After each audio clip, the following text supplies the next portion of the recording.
Welcome back, everybody. Today on the show, I have a delightful guest. I have another ASD life coach from ASD Lifecoach Services. Her name is Rosie. She is the most delightful person I've ever met. Her smile can light up a room. Her personality is that matched by her smile alone. And she's just one of the most wonderful people I've ever got to know. So buckle up, people, and stay tuned for a great show. See you on the other side.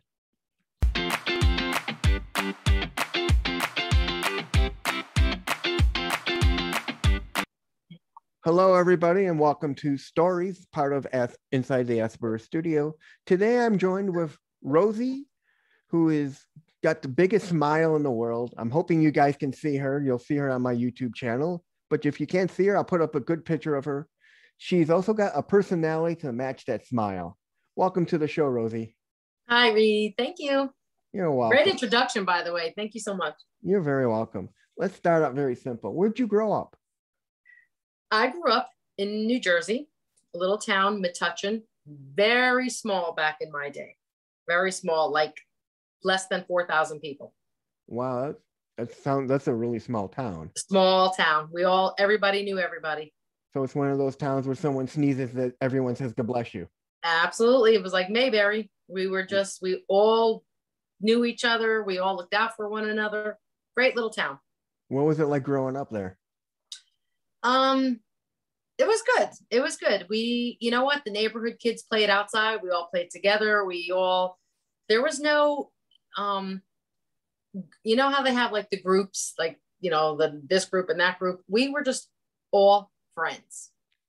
So there was no cliques anywhere. Everyone was just one big group. Everybody was just one big group. We were like, they called it the Brainy Borough. That was like the nickname. And, we just were very all bonded together. It was cool. It was nice.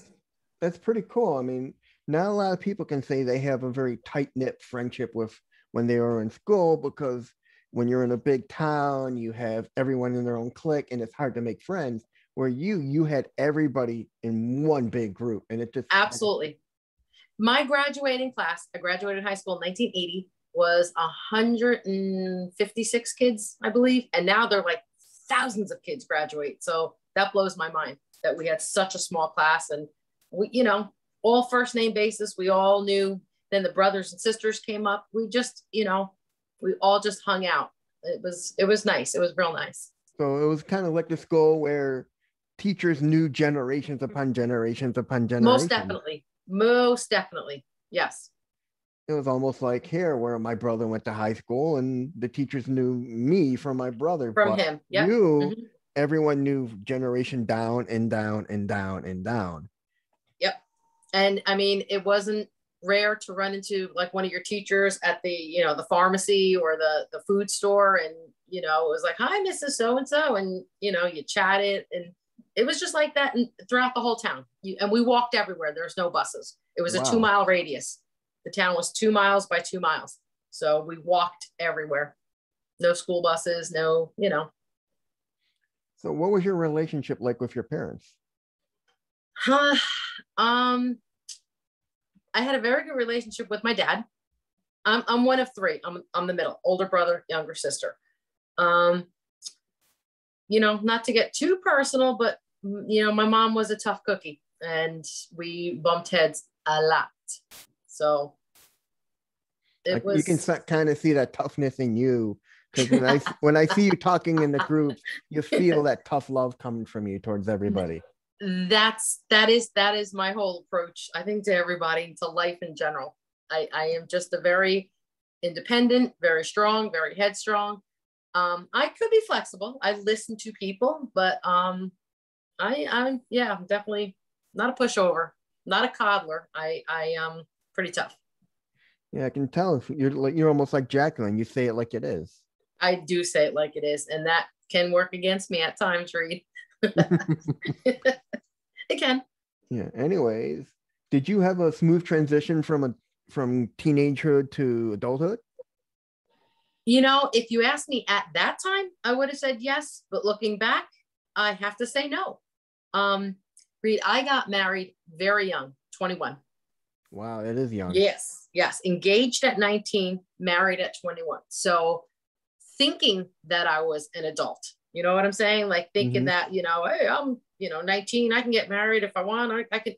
And looking back, oh my gosh, no, no, no, no, no, no, no, no. So it it seemed like it was smooth. I got married. We bought a house. A couple of years later, I had my daughter. But it was, had I done things and waited longer, I think things would have turned out differently for me. So looking back, the advice I would give to my younger self would be, don't rush. Don't rush to be an adult. You have plenty of time. I should have continued with higher education. I should have traveled. I should have done things. But, I mean, yeah, I mean, you think about it, that's a great message for the youth of today is don't rush into adulthood, into yeah, marriage, because a lot of girls and guys in relationships think, oh, we can handle yes. marriage life, but marriage life is so much harder than your teenage life because now you have bills, you have to figure out making a living, not just for yourself, Oh, for yeah. both of you. And Yep. then if you have a child, then it's three of you, and then you got to worry about raising this child in not poverty, but in a place of love and honor and respect. And then you got to raise that child to the right standards. And prepare for their future. Somebody's counting on you to Yeah. provide for a future for them. So, when you're starry-eyed and 18, 19, 20, you're not thinking that way. But looking back, like I said, thank God everything worked out. But I would definitely advise younger people today that are rushing into it, there's plenty of time. So you still talk to your daughter today? I'm Are sorry, you and your daughter still talking? we just got off of FaceTime right before I spoke to you. So what does she do? My daughter's a teacher in Delaware. Cool. Yes. Yes. Cool. She's Very a cool. Delaware School for the Deaf. She is Wow. their Good for her. elementary head of her department. She's Very she's, good. she's my She's a pride and chip off joy. the old block. She's all, yeah. Thank you. She's awesome. All right. What makes you feel inspired or to be your best self, Rosie? To be my best self. You know what, Reed? Like, I am not a person, like, I love to read. So don't get me wrong when I say, like, I'm not about the books. When I learned to do something working with kids, because that's what I've done for my entire 27 years this July, working in education, special Wow. ed. Yeah. You could read all the books you want. I am a hands-on person. When a new kid comes into our program, I work special ed, elementary. They tell me, read the IEP and read all up about it. And I'm all about, let me meet the kid. Mm-hmm. So that's how, like, I kind of forgot what your question was, but what makes you feel inspired or your best self? That's when I can make progress with a student, who maybe wasn't verbal and now they're signing a little bit, or they're using PEC, to communicate, or an augmentative device. And I taught that skill. That's it. That's ball game for me. All right. So, finish this sentence. I am at my best when. Oh, I'm at my best when, I would have to say, when I'm with my family. All right. If you can turn back time and talk to your 18-year-old self, what would you tell them and why? Just like I had said earlier, do not rush to be an adult. It is not all what it's cracked up to be.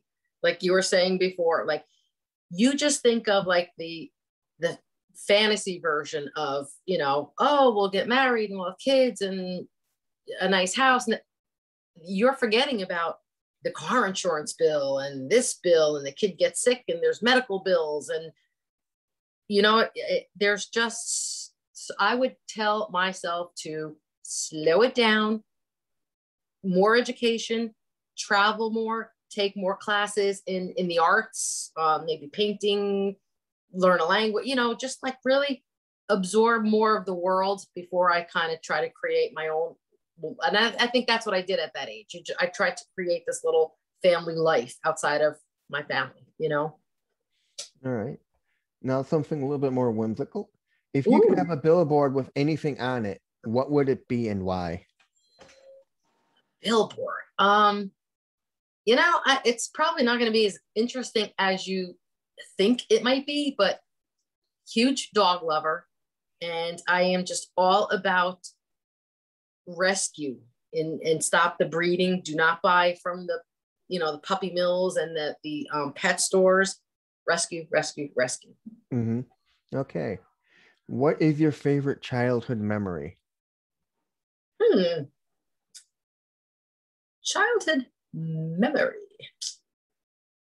It's kind of hard, That's kind of a hard one because childhood is from very little to, in my opinion, like 12 years old, But Mm-hmm. I would say probably my birthday was maybe a few weeks away, and my parents were they picked me up from went to CCD classes to make my like communion or whatever, and they both picked me up, which was odd because usually one or the other did. And we weren't going home. And I was like, where are we going? And we went to the bike shop in town and they bought me a bike, a 10 speed. So that was a big whoopee deal back then. All right. All right. Tell me about three influential people in your life and how they impacted you. Um, I would say probably the most influential person in my life was my grandmother, my paternal grandmother, my father's mother. Mm-hmm. She lived to be 94. She was in politics. She was in the union. She worked two jobs. She was independent. She was doing things back then that women her age weren't doing. You know what I mean? She was married at 16. She had her first baby at 17, my dad at 19, and she worked while she was raised them. And women didn't, like I say, do that back then, but she helped my grandfather. They were furriers and they took the bus into New York City together. They lived in Newark and they worked in the factory and they made fur coats. And she was just amazing. She was strong, all of maybe 4'7" she was, but boy, a feisty little Italian lady. All right. Are you introverted or extroverted? Oh, Reed, you tell me. I'd say you're more extroverted like I am. Yeah, All good right. guess. If you could be remembered for one thing, what would it be and why? Oh, I would like to say that I hope that people remember me for kind of like, this is the thing about me. You could put me in school, in church, at a ball game. I am the same. What you see is what you get. And people either love me or hate me. So I kind of hope that um, I'm never, I don't feel like I'm ever really like nasty to anybody. But if you ask my opinion, you're going to get it. You might not like it. So I hope that people will remember me for being like kind of honest and making them laugh and kind of uplifting. I hate the downer stuff. I don't like the downer, and I try to liven up things. Mm-hmm. And now comes to the part people want to hear your story. Oh, How did you get involved with Jacqueline and your friendship with her? I've known Jackie a long time. I say Jackie. I don't do the Jacqueline, and she doesn't call me Roseanne. So that's we had met. I was very much into working out and getting in shape, staying in shape, blah blah blah blah blah. This was years ago before I got old. And I met her at the gym. When I signed up for the gym, the woman who was signing me up called her into the office and said, "Oh, Jackie, come here." And she came in and she introduced us. Jackie's been working out here. How do you like it? This girl's thinking about joining. And Jackie said, "I love it." Blah, blah, blah, blah. Signed up, and I, I worked out every single day, like an hour or so a day. She did as well. So when you start seeing people, so we're on the treadmill together and we start chit chatting. And, what do you do for a living? I told her I work with kids, on the spectrum, special needs, my whole career. By then, I was only working 14, 15 years at that. So that's how long I've known Jackie, since I'm 27 in. But, and she says, oh, her husband's on the spectrum. And we just struck up this friendship. Then we started running 5Ks together. And then it's funny because when she was having this brainstorm about putting her agency together and what she was doing, I was with her every day, and she was telling me as we're working out, telling me the process. And she would say to me, what would you do if you had? So, and at that time I was also tutoring. They didn't really call it coaching. It was tutoring. So I was taking teens out into the, into Target and where and shopping and, just getting into the whatever and helping them socialize. So she said, one day you're going to work for me. And I was like, oh, okay, sure, whatever. Let me know when that happens. And sure enough, we always stayed in contact, even after I had left the gym, and we stayed in contact and we stayed friends, and we would go out to dinner and we would brainstorm and, and I would ask her, like, I have a client, not a client, I would say I have a kid that I'm tutoring, and, what would you do? And we would just bounce back and forth. And sure enough, she opened her agency. In the first year or so, she had asked me to work for her. I declined. And I was just like, I don't think I could do it. I already have a full-time job, and I didn't know if I'd be good at it. And she's like, oh my God, it's what you do every day at school. And I'm like, I know, but I wasn't real self-assured about my skills. And then I became certified as a coach, and that was it. The rest is history. Now, what people don't know about Rosie is, just from hearing her, she's got tattoos all over her. What is one of your favorite tattoos? What stories? Because a lot of people don't realize every tattoo's got a story behind it. You just don't walk into a tattoo shop and say, I like that tattoo, I want it. Every tattoo has got a story. Yeah, and has to have a meaning. Is there one that you have that is your favorite? Well, oh gosh, Reed, I let me tell you, I know it's the culture today, but when I was 16, which was 40 something years ago, that's when I got my first tattoo. And that was like unheard of. First of all, I was underage, I was a girl, and I don't know, I just always liked them. And I got a tiny little rose on me. It has long since been covered. And I have my daughter and my two grandkids, tattooed and whatever. So I would say they're the most special because, people say don't ever tattoo a name on you. Mm-hmm. Daughter and grands, absolutely.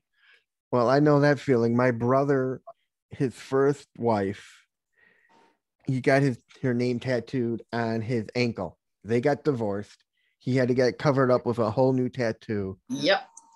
And he learned his lesson, but he loves tattoos too. He's got on one arm, he's got a letter from my grandfather because he was close to in his handwriting. Mm-hmm. He's got Chinese writing on an arm that says good luck. He's got a panda on his ankle with holding a volleyball because he played volleyball. And then my nephew, my youngest one, got a tattoo of the date in Roman numerals of the day my father passed. Because he was close to my father. I like when they're very creative like that. I would have to say, back to my favorite one. Of course, I have to mention the kids' names, but I have like the I love you in sign language because my daughter and my grandchildren are deaf.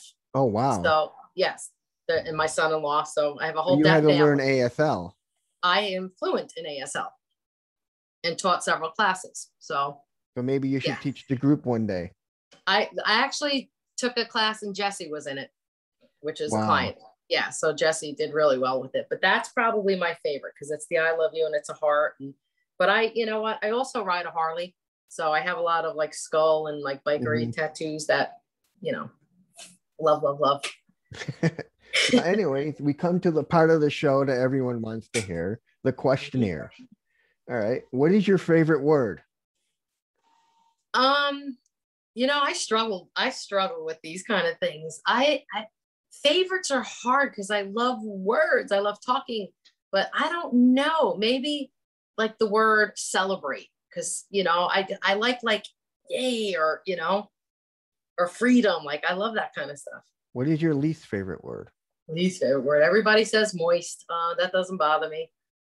I don't know. Least favorite word. I don't know. I would say inequality maybe. Like What turns you on creatively, spiritually, and emotionally? Ooh.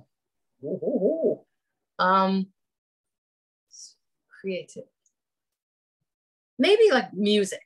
I do love my music, and I love riding with I have a stereo on my bike, so I love that. I could just be in that zone, and just I would say that really puts me in a great place. What turns you off? Nasty people, racism, that kind of thing. Just judgy, kind of things. All right. What is your favorite cuss word? I can say that?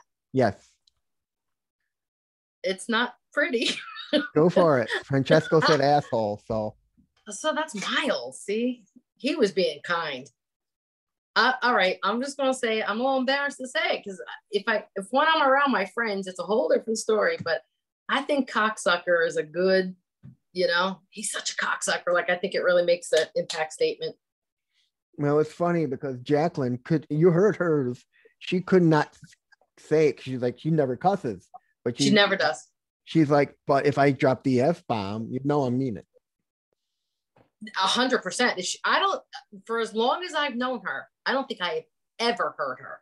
And I pretty much can't say a full sentence without, I'm trying to be good now and I'm good at school. So, right. It is what it is.